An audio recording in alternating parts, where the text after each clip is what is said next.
இந்த படத்தை பற்றி சொல்லணும்னா சொல்லிக்கிட்டே இருக்கலாம். ஆனால் இது நன்றி தெரிவிக்கிறதுனால நிறைய சொல்ல முடியாது. குறிப்பாக நான் சொல்லணும்னு ஆசைப்பட்டது வந்து மரியாதைக்குரிய ஐயா கஸ்தூரிராஜா அவர்கள்.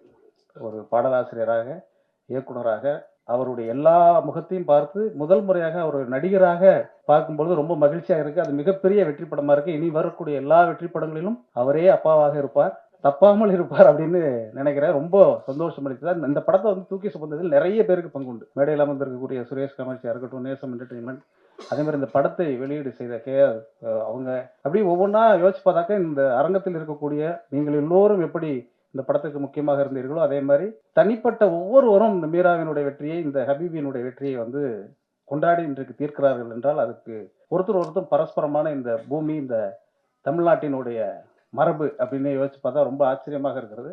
இப்படி ஒரு படம் வரவே இல்லை 100 ஆண்டு கால தமிழ் சினிமாவில் என்று சொல்லக்கூடிய அளவிற்கு இஸ்லாமிய வாழ்வியலை ரொம்ப நுட்பமாக எடுத்து தொட்டு காட்டியிருக்கிறார். ஒரு பெரிய வாசலை வந்து மீரா கதிரவன் திறந்து விட்டிருக்காருன்னு தான் சொல்லணும்.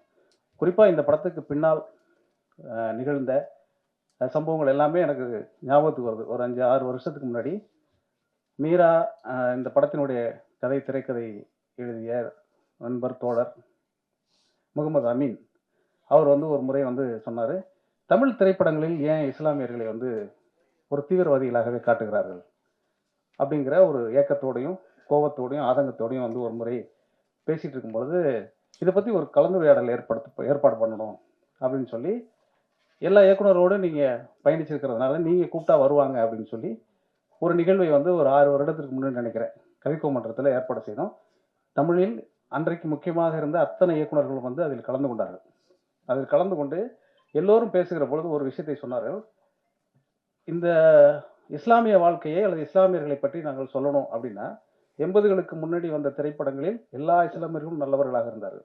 80க்கு பிறகு வந்த எல்லா சினிமாவிலும் இஸ்லாமியர்கள் தீவிரவாதிகளாக காட்டப்பட்டார்கள். இது ஏன் மாறுனுச்சு அப்படிங்கிறத ஒரு விவாதமாக அன்றைக்கு எல்லா இயக்குநர்களும் பேசினார்கள். இன்றைக்கு தமிழ் சினிமாவில் இருக்கக்கூடிய முக்கியமான அத்தனை இயக்குநர்களும் அந்த விழாவில் கலந்து கொண்டு பேசிவிட்டு இறுதியாக பேசுகிற பொழுது எல்லோரும் ஒன்று சொன்னார்கள், இந்த படத்தை எடுக்க வேண்டும் என்றால் அடிப்படையில் இந்த இஸ்லாமிய வாழ்வை உற்றுணர்ந்த ஒருவரால் தான் எடுக்க முடியும். மீரா நீங்க எடுங்கன்னு சொன்னாங்க. நான் எடுக்கிறேன் என்று அவர் இதயத்தில் தாங்கிக் கொண்டு சுமந்த அந்த கதை 6 ஆண்டுகளுக்கு பிறகு திரைப்படமாக வந்து இன்றைக்கு வெற்றியும் அடைந்திருக்கிறது. எனவே எல்லோருடைய கோரிக்கையும் நிறைவேறி இருக்கிறது. அந்த கோரிக்கையை நிறைவேற்றிய பெருமையை, நன்றியை மீராவுக்கு தெரிவித்துக் கொள்கிறேன். நிறுத்தி நிதானமா இந்த வாழ்க்கையை வாழணும் அப்படின்னு சொல்லக்கூடிய ஒரு ஆகச்சிறந்த அறிவுரையாக அந்த படத்தை நான் பார்க்குறேன். ஒருத்தர் இயக்குன கொஞ்சம் பேர் நடித்த அப்படி நான் பார்க்கல. இதில் அந்த வல்லோனின்னு வரக்கூடிய பாட்டு, அண்ணா எழுதின பாட்டு எனக்கு ஒரு மாதிரி படபடப்பாக இருக்குது. ஏன்னா எனக்கு அன்பாக இருக்கணும்னு நினச்சாவே படபடப்பாக இருக்குது. அந்த அளவுக்கு ஒரே இறைச்சலாக இருக்குது. ஊர் பக்கம் போனால் அமைதியாக இருக்கலன்னா ஊர் பக்கம் இறைச்சலாக தான் இருக்குது. இந்த இறைச்சலுங்கிற நோய் சுற்றி சுற்றி நம்மளை அடிச்சுக்கிட்டே இருக்குது. கலைக்குள்ளேயும் அது இருக்குது. இதுதான் வியாபாரம்னு சொல்லி நம்மளை வந்து ஏமாத்துறாங்க, நாமளும் நம்புகிறோம். அப்படிலாம் இல்லைடா, இந்த மாதிரி படமும் வருது, ஹபீபின்னு ஒரு படம் பண்ணியிருக்கோம் வந்து பாருங்கன்னு சொல்கிறது இருக்கு இல்லையா, இது அவருடைய ஒட்டுமொத்த வாழ்க்கையுமே ஒரு அடமான வச்சு ஒரு கூரிய வாளாக நின்று எடுத்திருக்காருன்னு நான் சொல்லுவேன். ஏன்னா ஒட்டுமொத்த வியாபாரமும் வணிகமும் கசாமுசான்னு போயிட்டு இருக்கிறப்போ நான் இப்படி தான் ஒன்று எடுப்பேன்னு சொல்கிறது இருக்கு இல்லையா, அந்த துணிவுக்கு பின்னாடி தான் நாங்கள் எல்லாமே வரோம். நாங்கள் தனிப்பட்ட முறையில் எதுவும் செஞ்சிட முடியாதுங்க. ஆக அந்த துணிவிற்காக அவர் கூட இருந்த அத்தனை பேருக்குமே இந்த நேரத்தில் என்னுடைய நன்றி. கதையில் உதவி செஞ்ச அத்தனை பேருக்குமே நன்றி. நடிச்சிருந்த அத்தனை பேருக்குமே நன்றி. ஒரு 2-3 இயர்ஸ் பேக் அண்ணன் மீரா கதிரவன் அண்ணன்கிட்ட நான் மெசஞ்சர் மூலமாக கேட்டிருந்தேன், நான் அவங்கள மீட் பண்ணணும் அப்படின்னு சொல்லிட்டு. போகும்போது இந்த படத்தை பற்றி சொன்னாங்க. அதுக்கப்புறம் இந்த படத்தை ஒரு நாள் எனக்கு கூப்பிட்டு காமிச்சாங்க. ரொம்ப நேரம் ஆயிடுச்சு. அவர் ஃபர்ஸ்ட் ஹாஃப் முடியும் போது தான் எனக்கு இதில் முக்கியமாக கதாபாத்திரத்தில் யூசுஃப் கதாபாத்திரத்தில் தனுஷ் சரோட அப்பா இருக்கிறாங்க அப்படின்றதே ஃபீல் ஆச்சு. அது வரைக்கும் அந்த கேரக்டரோடையே அவரை ஃபாலோ பண்ணிட்டு இருந்தேன். அப்புறம் அண்ணன்ட்ட கேட்டேன், அவங்க தானே அப்படின்னா, ஆமாம் தெரியலையா அப்படின்னாங்க. இன்னொன்று இந்த படம் எனக்கு ஏன் ரொம்ப க்ளோஸ் அப்படின்னு சொன்னால், மதுரை தான் என் ஊர்.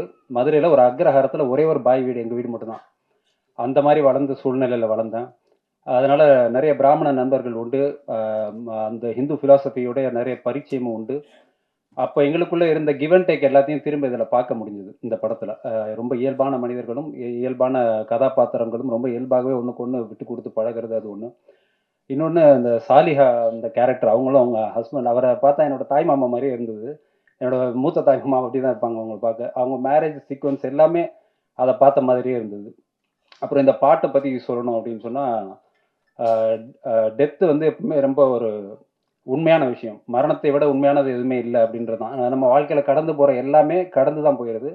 மரணத்தை நம்ம கடந்து போயிடுறோம். அதில் இந்த பாடல் பதிவு அப்போ சாம் சிஎஸ் அவங்க இருந்தாங்க, அண்ணன் கூட இருந்து அந்த பாட்டை ரெக்கார்ட் பண்ணும்போது கடைசி நிமிஷத்துல ஒரு வரி மட்டும் சேஞ்ச் பண்ணேன். மரணம், ஒவ்வொரு ஆன்மாவும் மரணத்தை சுவைக்கும் அப்படின்னு சொல்லி குரான்ல ஒரு வேர்ஸ் வருது.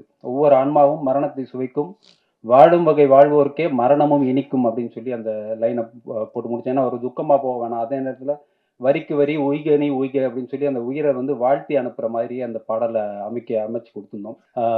இன்னொன்னு என்ன சொல்லணும்னா, இந்த இந்து முஸ்லீம் ஒற்றுமையை பத்தி அண்ணன் இந்த படத்துல ரொம்ப அருமையா காட்டியிருக்கிறாங்க. ரொம்ப இழையோட்டமா போயிருச்சு. அதை இப்போ அண்ணனோட எல்லா இன்டர்வியூஸையும் நான் பார்த்துட்டு இருக்கேன். அதுல கேட்கக்கூடிய கேள்விகளுக்கு ரொம்ப அருமையா இதன் பின்னணியில் உள்ள அரசியல் என்ன, இதனுடைய தேவை என்ன, இது சமூகத்துடைய பார்வைக்கு எடுத்து வைக்க வேண்டிய கட்டாயம் என்ன அப்படின்றத எல்லாத்தையுமே ரொம்ப விரிவா சொல்லியிருக்கிறாங்க.